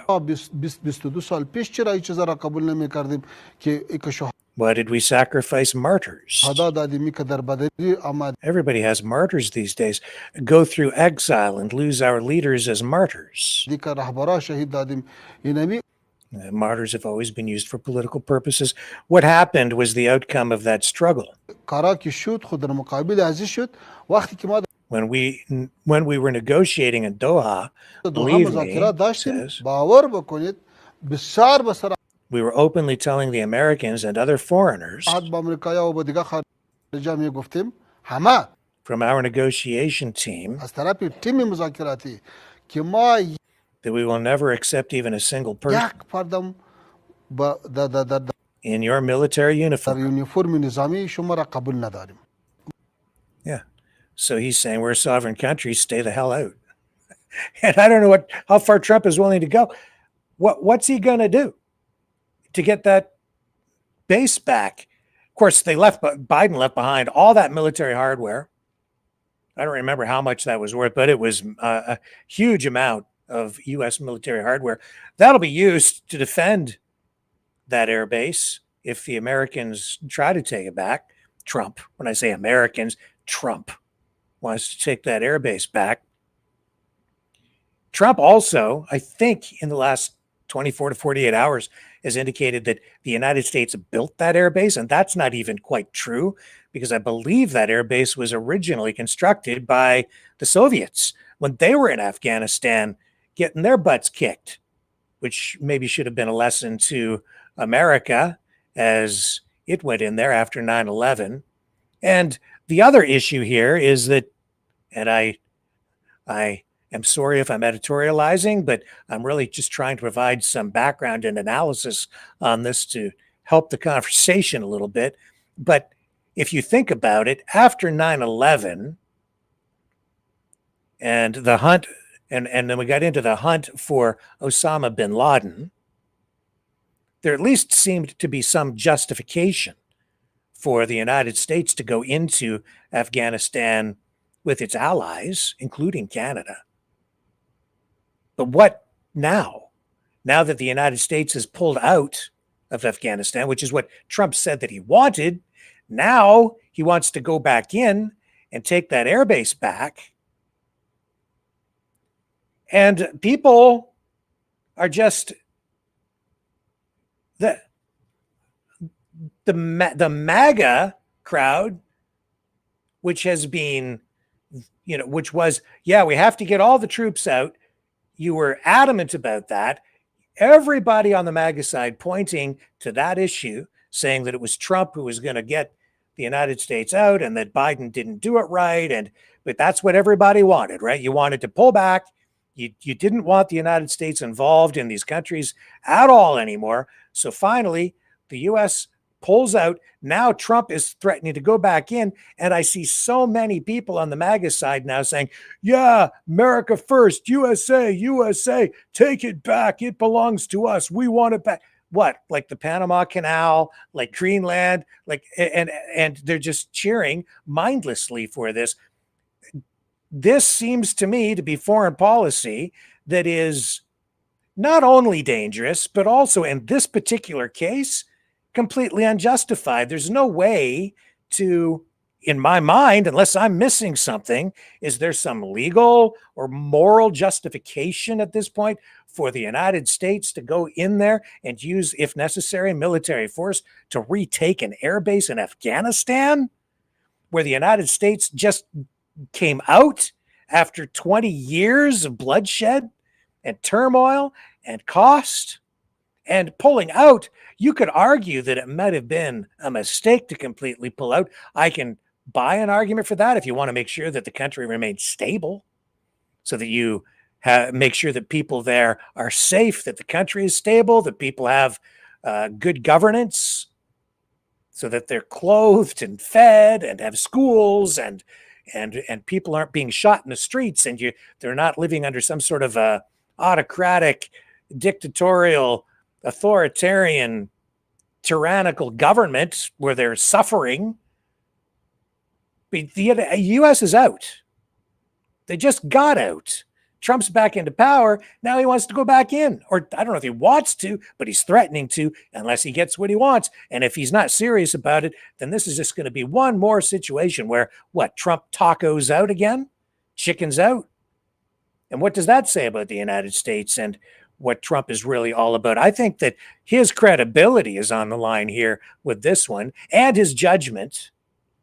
But he seems pretty adamant about it. And with the emotions running the way they are right now, I'm not sure that the MAGA base or even the MAGA fringers or the people who just support him at this point are even thinking clearly. It just seems like there's a mindless following that he has. And I don't like to use the word cult, but if you're just following somebody around mindlessly saying, yep, he's right, he's always right, Trump is always, or this guy's always, it doesn't matter who it is. It could be a religious leader or somebody else telling you to drink the poison Kool-Aid. I've done my research. I watched the videos on YouTube. Have you really done the research? Do you really understand what you're calling for here? Do people understand how dangerous and potentially destabilizing going back into Afghanistan could be? The Soviets got their butts kicked in Afghanistan. Then the United States comes in later, and that wasn't supposed to go on as long as it did. They were there for 20 years. Now he's saying, oh, we better go back and take that base. Yeah, well, better be careful what you call for, what you ask for. You might not get it. And then what happens? Well, then we're going in. Are you? What's going to be a special military operation? That one's going to take, what, a week? 2 days? And then once you get that air base, then what? Then you have to defend? I don't know, man. For what? It makes no sense. Meanwhile, you see them blowing up these boats out of Venezuela, rattling the saber, even threatening Canada. Oh, it's just that's all hyperbole. Then why say it? It's destabilizing. It undermines confidence, trust, alliances. It fractures partnerships, damages, maybe forever, relationships. It blows the NATO alliance maybe apart. And for what? Well, we'll see, because Tucker Carlson says something is coming next. Whatever the hell that is, that has me worried. I would say keep your head screwed on straight. There is something in the air, isn't there?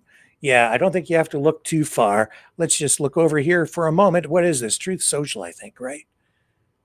Or is it on Twitter? No, this is on X. Okay. Look, this stuff is all over the place, man.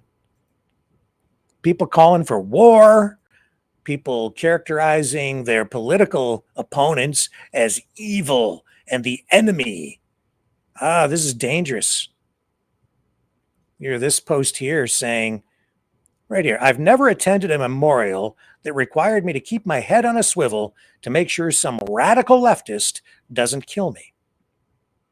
And I'm not defending anybody who's crazy enough to go out and get involved in violence, but we continue to see escalation in the streets, escalation in conflicts at what are supposed to be protests that turn into things that are far more than protests. They turn into conflict, straight up conflict, don't we? Oh, like right here. Look, this is the next post on Twitter. As I scroll down, let's do a Twitter scroll. Here's Dacey. Ottawa police have been overrun by, in his words, in bold, radical leftists on Wellington Street. And this was yesterday. This is the climate change protest. Okay, you don't agree with the climate change thing? And he's saying that this is Antifa. Tell me again that Antifa is a figment of my imagination. Yeah, it isn't. They've tried to cloak themselves for a long time saying Antifa isn't really a real thing. Yeah, it is a real thing. And I've called them out saying they're basically like fascists, digital brown shirts, except that they're on the left side. They're the muscle in the streets for the political left activism.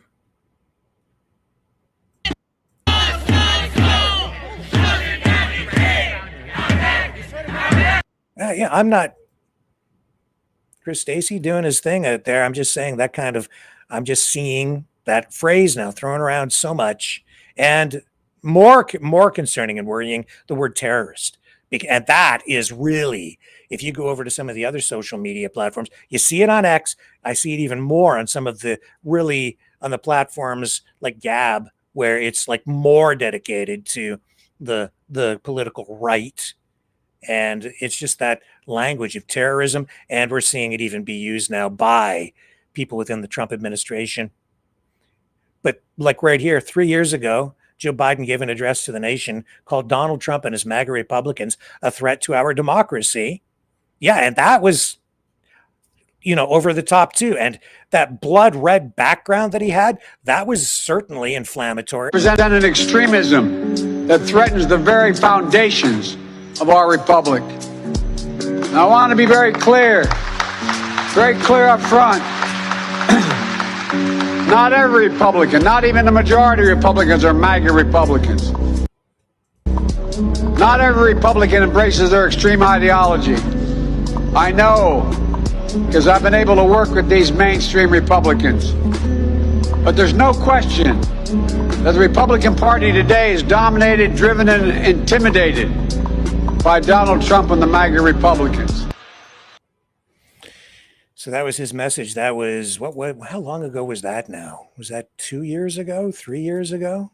It goes back a ways, doesn't it? I remember that blood red background about 4 years ago. 3 years ago. It was 3 years ago. Yeah, this was the match, it says here, that lit the fire in a radical leftist, which led to the murder of the leader of the MAGA movement 3 years later. So they're blaming Charlie Kirk's assassination on Joe Biden's words.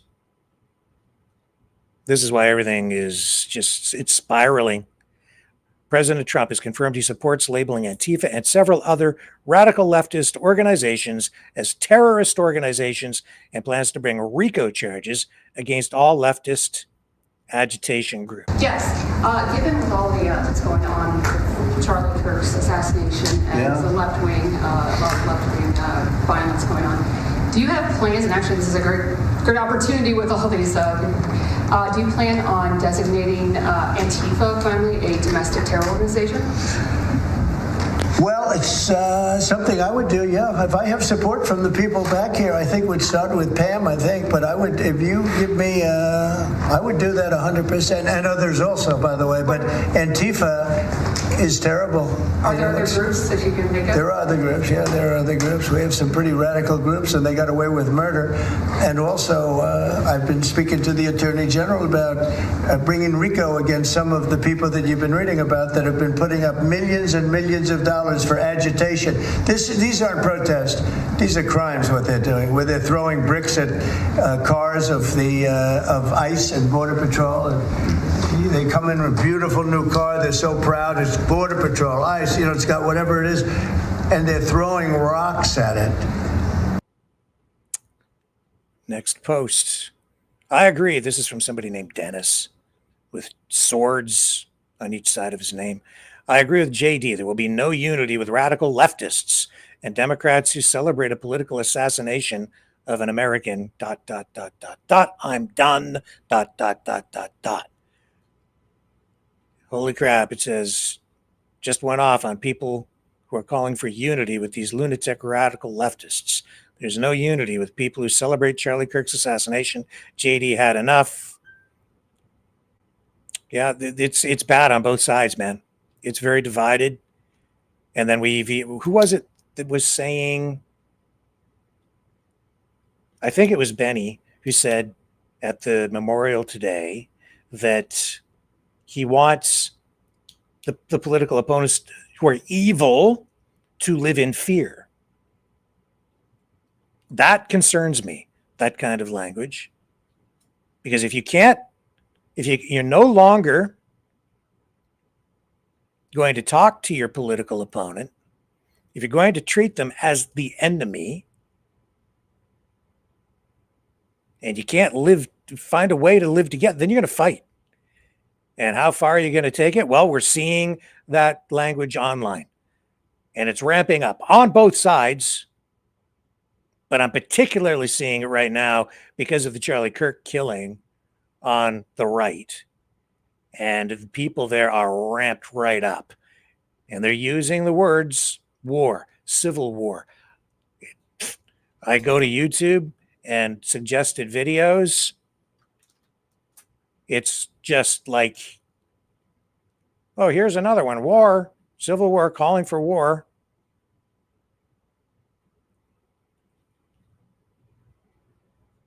Liberals table new hate crime bill. That's in Canada. That's from a couple of days ago. I'm just scrolling through the YouTube. London erupts, thousands protest Trump's state visit. Yeah, that was back on the 17th. And we saw that Starmer really, for political reasons and out of diplomacy, waited to make the announcement on Palestinian state recognition until today after Trump's state visit, his royal tour, where he got all the photo ops and the red carpet treatment and got to go for his ride in his little golden carriage. Not quite as much today on the Civil War. Oh, there's one right there. Look, I'll just show you. It's everywhere, man. I just had to scroll down one more line, and bam, Civil War. Right there on a thumbnail, headline, YouTube, suggested videos. Of course, it's partly because of what I watch, so it's my viewing history because I watch so much political stuff. But Civil War, 4-star U.S. general. America could face civil war. General Stanley McChrystal. Russia is begging NATO to shoot down their jets. Jake Brewer. I don't know if they want them shot down, but they're certainly probing and testing by flying into NATO airspace, most recently now in Estonia and Poland and Romania. And I've seen some very learned people saying that we are really in a hot war in Europe. We just aren't really acknowledging it here on the U.S. side. Heathrow's cyber attack brings chaos and disruption. Is Putin responsible? Yeah, because it's not just a kinetic war, it's a 5th generation hybrid war. And this cyber warfare is going on both sides already. And court footage of Charlie Kirk's assassin doesn't add up. Tyler Robinson body language exposed. That's the other side of all this. Oh, Jimmy Kimmel Cancer Culture, Bill Maher, actually defending Trump. He's come to Trump's defense, which since he went to hang out with Trump at the White House, his tone toward Trump has completely changed. He's become a defender. I wonder about Bill Maher and his change in tone in that regard. He's pivoted over to the right of center in the last year and a half.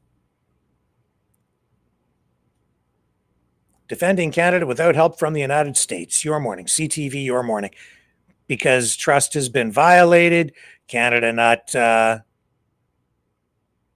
not as confident in the relationship with our cousins to the south. It just goes on and on.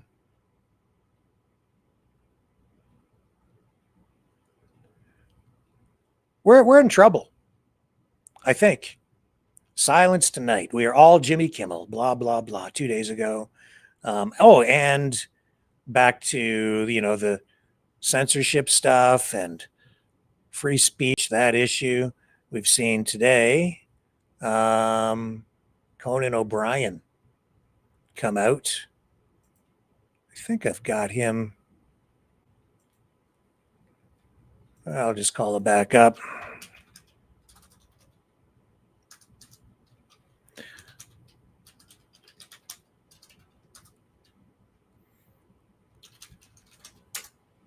Yeah. Conan O'Brien, suspension, it's wrong.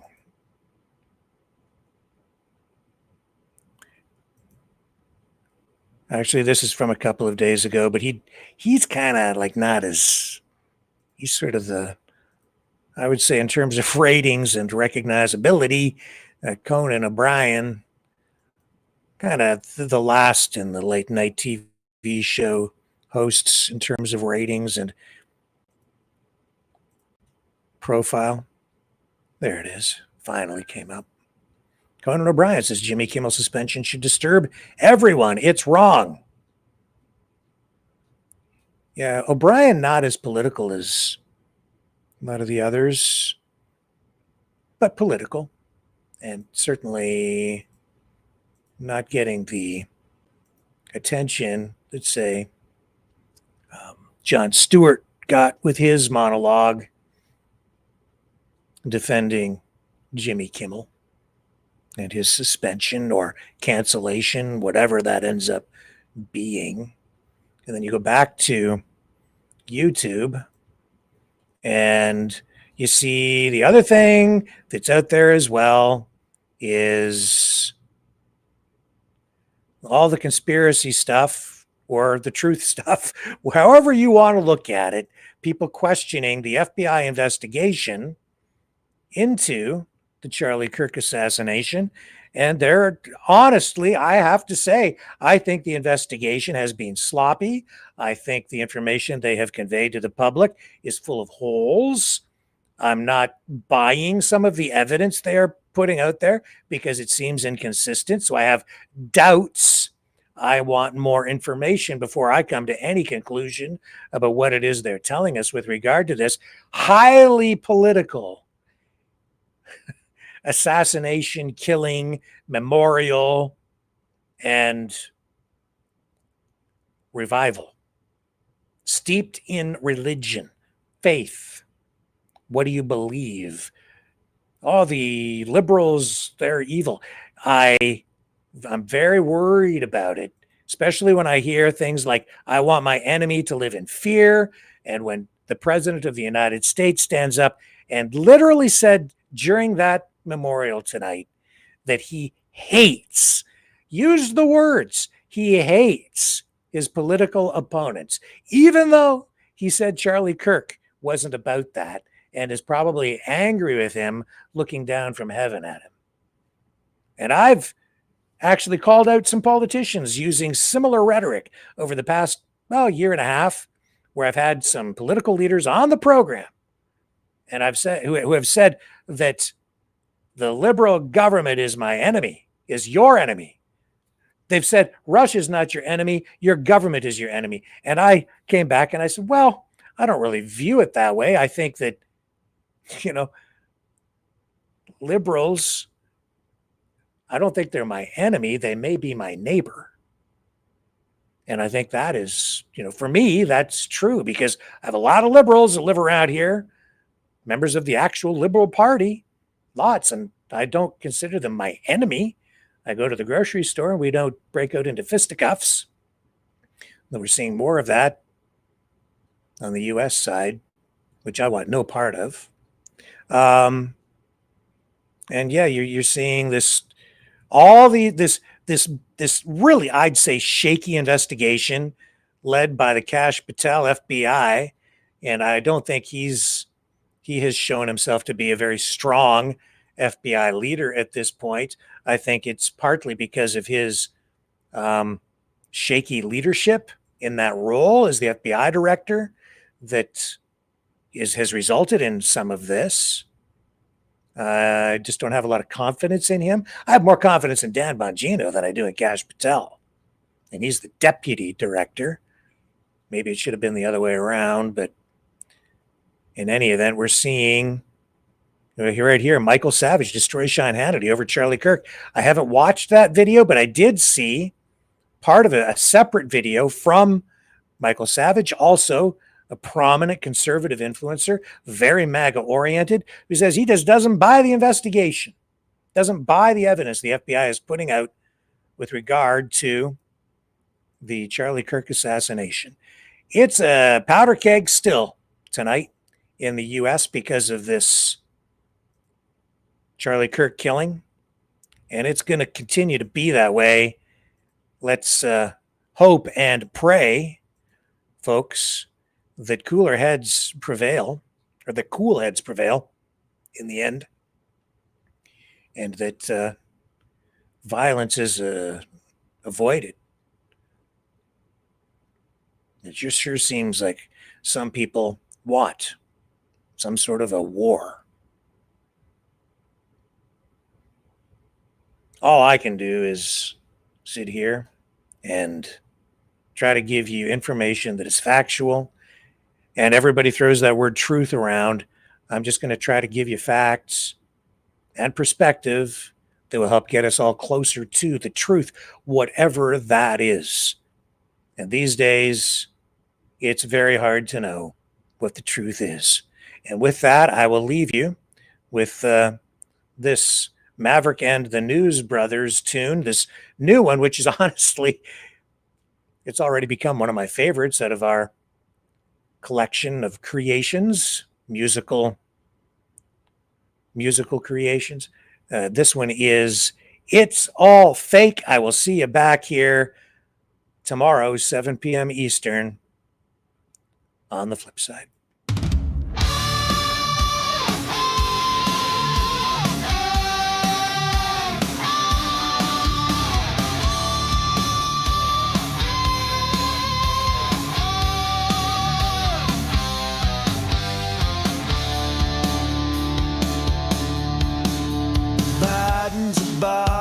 Charlie's alive. Elvis flips burgers on the Lower East Side. 10 Trumps mask up on your phone. Shilling mean coins by remote drone. Graphene needles in your veins. Chemtrail sugar fries your brain. George Floyd's American hologram pie. Don't trust your lying eyes. It's all fake. It's all fake. The moon is a hoax. Give your head a shake. It's all fake. It's all fake. Your mama's a lizard. Your daddy's a snake. Bigfoot codes, the Mossad plan. Flat Earth truckers fighting the man. Dinosaurs guard an empty fed vault. Truth is dead and it's the media's fault. Conspiracies are real, let it sink in. Time travel, JFK is president again. 9/11's a VR game. The elite cut deals in the devil's name. It's all fake. It's all fake. From the jab to the pills that you take. It's all fake. It's all fake. The Pope's in a bunker with Q as his mate. Your phone's a snitch. Your dog's AI. The king eats penguins in conspiracy pie. JFK Jr., Cobain, and Tupac. They ain't dead. They're all coming back.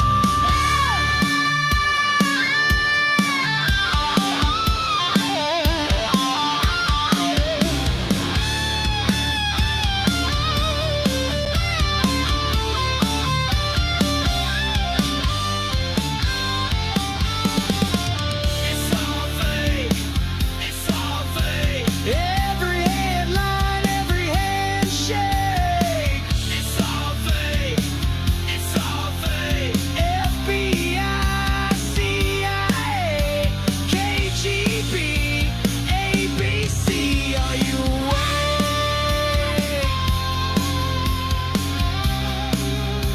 Don't believe your lying eyes. It's all fake. It's all fake.